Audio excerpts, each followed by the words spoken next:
Olá, querido. Seja bem-vindo a mais um Reavivado por Sua Palavra. Hoje estaremos meditando em Atos capítulo 11.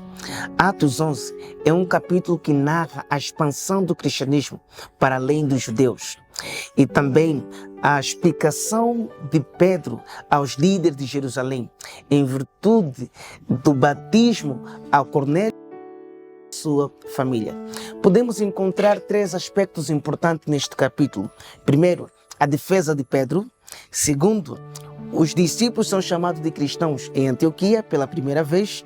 E a profecia de Ágabo, um profeta que diz que estava para vir grande fome e cuja fome se decorreu no período do imperador Cláudio. Eu gostava de destacar neste capítulo o verso 17 e o verso que diz o seguinte: pois se Deus lhe concedeu o mesmo dom que a nós nos outorgou, melhor, quando cremos no Senhor Jesus.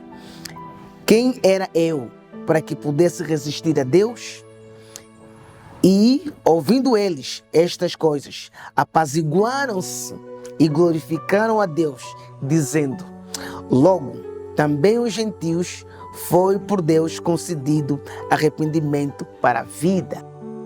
E apóstolo Pedro teve que apresentar uma defesa, porque quanto ao contexto cultural e religioso da época, os judeus eles tinham uma separação, não se juntavam aos gentios, aqueles que não eram judeus, era exclusivo sua sociedade, unicamente com os judeus.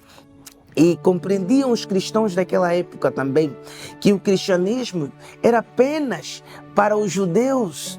E confrontaram a Pedro, influenciaram-se muito quando se aperceberam que Pedro teve contato com Cornélio, que era grego e que tinha o batizado.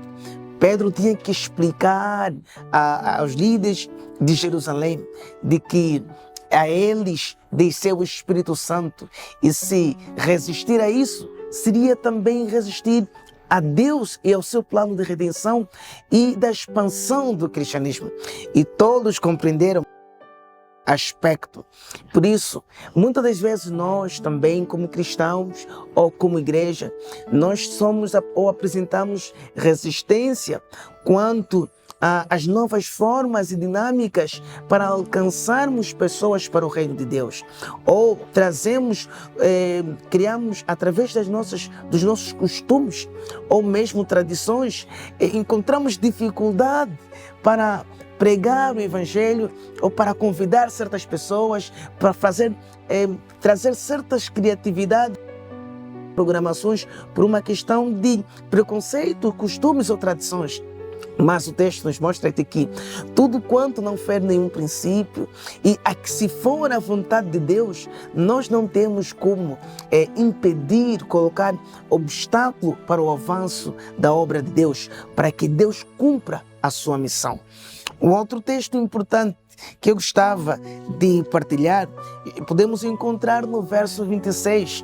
Neste texto, tendo-o encontrado, levou-o para Antioquia e por todo um ano se reuniram naquela igreja e ensinaram numerosa multidão. Em Antioquia foram os discípulos pela primeira vez chamados cristãos. Antioquia encontra-se localizado na atual Turquia, atualmente conhecido como Antioquia. Meu amigo, minha amiga, a igreja de Deus, ela não deve simplesmente confinar-se na igreja. Ela precisa expandir-se, ela precisa ir ao encontro daquelas pessoas que precisam da graça salvadora de Jesus. E com todos os meios à nossa disposição, possamos usá-la para a pregação do Evangelho. Que Deus nos abençoe, que compreendamos que a mensagem do Evangelho é universal, que não deve haver acepção de pessoas, que os nossos costumes e tradições não podem ser barreiras para impedimento para aquelas pessoas que querem ou que podemos alcançá-las para Jesus. Deus nos abençoe. Me acompanhe nesta breve oração. Deus querido, Pai amado, continue nos abençoando, nos ajudando e retire de nossa mente e do nosso coração todas as barreiras, todos os preconceitos que têm nos impedido de irmos ao encontro ou de usarmos mecanismos, ferramentas novas para alcançarmos novas pessoas para Jesus. Nos dê um dia abençoado.